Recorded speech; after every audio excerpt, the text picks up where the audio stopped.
오늘은 어제 말씀에 이어서 계속 18장 말씀을 보도록 하겠습니다.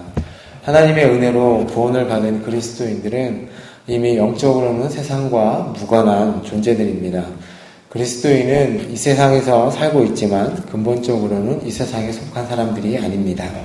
이러한 사실은 그리스도인의 분깃이 구원받지 못한 사람들의 분깃과는 근본적으로 차이가 있음을 말합니다.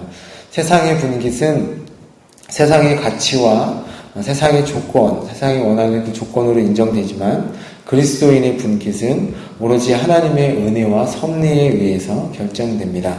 그리고 그리스도인의 분깃은 하나님의 의와 영광을 위해서만 사용되어져야 합니다. 여기에서 그리스도인과 구원받지 못한 사람들과 구분이 시작됩니다. 그러나 오늘날 많은 그리스도인조차 세상 사람들의 원리대로 하나님의 분깃을 사용하는 경우가 많이 있습니다.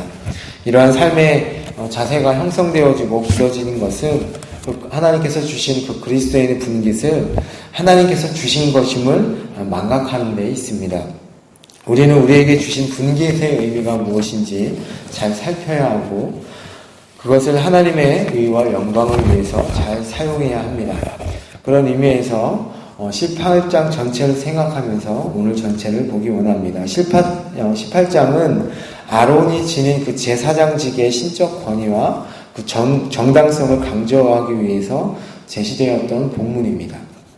그 본문에 이어서 오늘은 레위인들의 생계가 될 이스라엘의 백성들의 11조와 그리고 레위인들의 직무 그리고 그들이 백성으로부터 받은 11조 중에 10분의 1을 다시 하나님께 거제로 드려라 라는 그 규례를 제시하고 있습니다.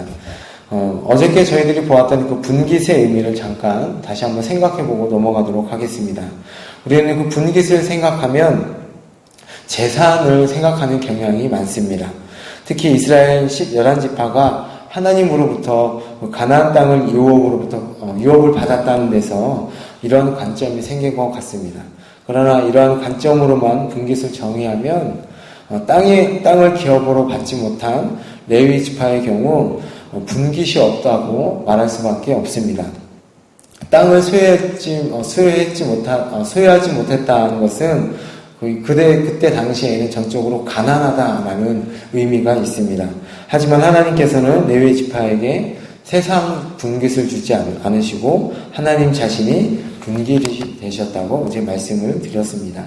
레위 지파가 받은 이 분깃은 다른 지파가 받은 분깃과는 근본적으로 다른 성질의 것입니다. 그들의 분깃은 오늘날 성도가 받은 분깃을 예표하고 있습니다.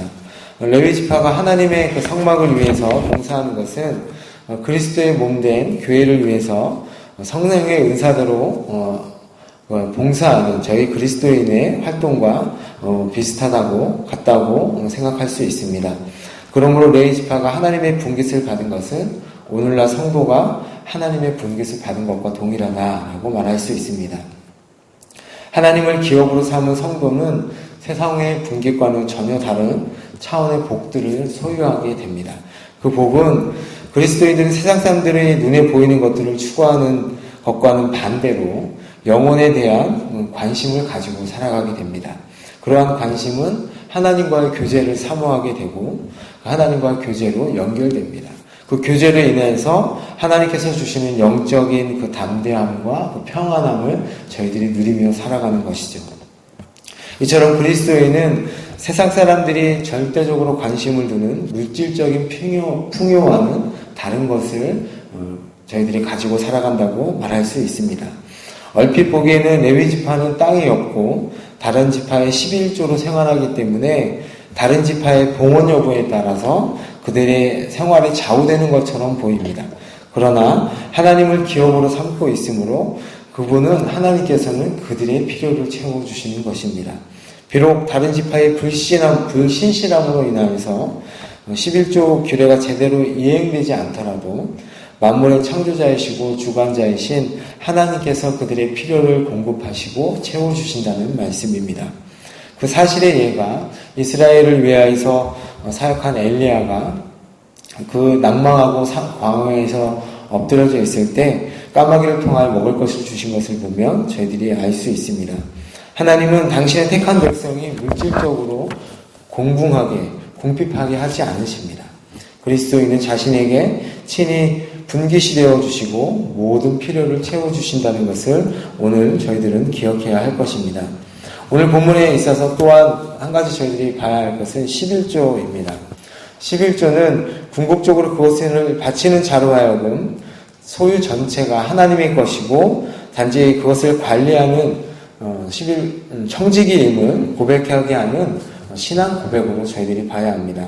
더욱이 그것은 드리는 자로 하여금 오직 하나님만을 신뢰하며 그분께 소망을 두게 하는, 곧 신앙적으로 더욱 성숙하게 하는 그런 기능을 지닌 것으로 저희들은 이해해야 합니다.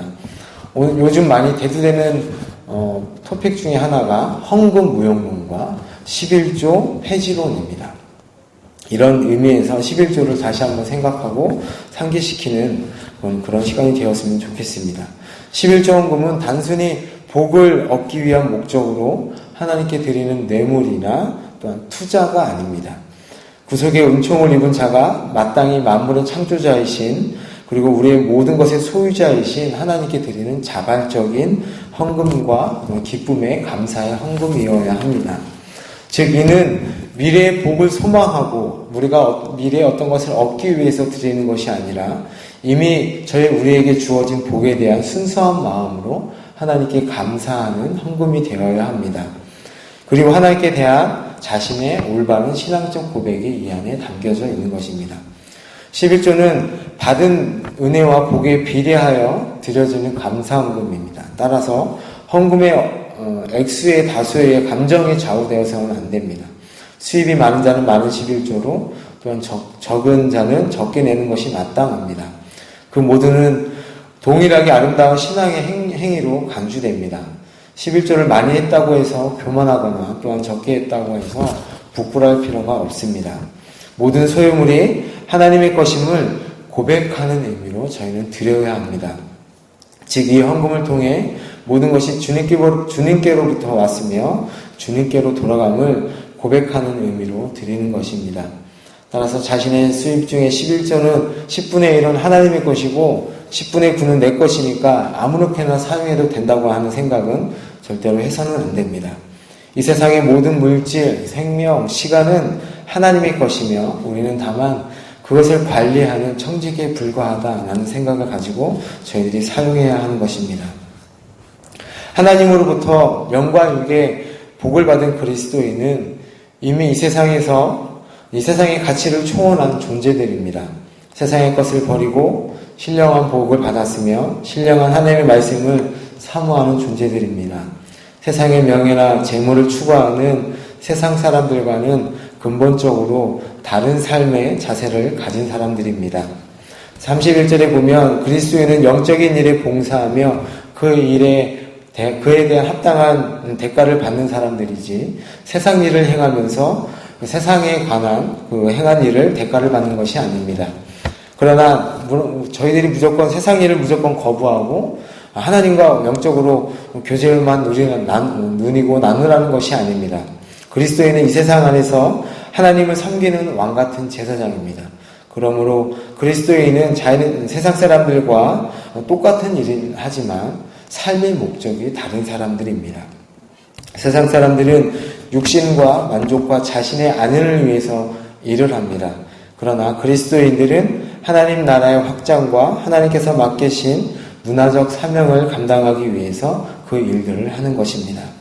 세상 사람들은 이윤 추구를 위해 수단과 방법을 가리지 않고 교묘하게 그 법망을 피해가면서 일을 하지만 그리스도인들은 정당한 방법으로 노동하고 그 노동을 통해 하나님께 영광을 돌리는 사람들입니다. 오늘 하나님의 백성으로서 하나님께서 주신 분깃을 어떻게 사용하는지, 또 어떻게 사용해야 하나님의 나라를 위해, 하나님의 영광을 위해 사용할 수 있는지 하나님께 물으며 나아가는 여러분이 되시기를 예수님의 이름으로 축복합니다. 잠시 기도하겠습니다. 하나님 아버지, 하나님께서 주신 물질과 시간과 능력과 그 은혜들을 저희들이 어떻게 사용해야 하는지, 또 하나님의 나라와 하나님의 그 뜻을 위해 어떻게 사용해야 하는지 주님 저희들에게 다시 한번 알게 하시고, 또한 저희들이 하나님께 11조를 드릴 때 저희들의 모든 것이 하나님의 것이라는 신앙 고백을 하며 하나님께 드릴 수 있도록 주님 은혜 베풀어 주시옵소서. 오늘 하루도 하나님과 동행하는 하루가 되길 원하오며 살아계신 예수님의 이름으로 기도드립니다. 아멘.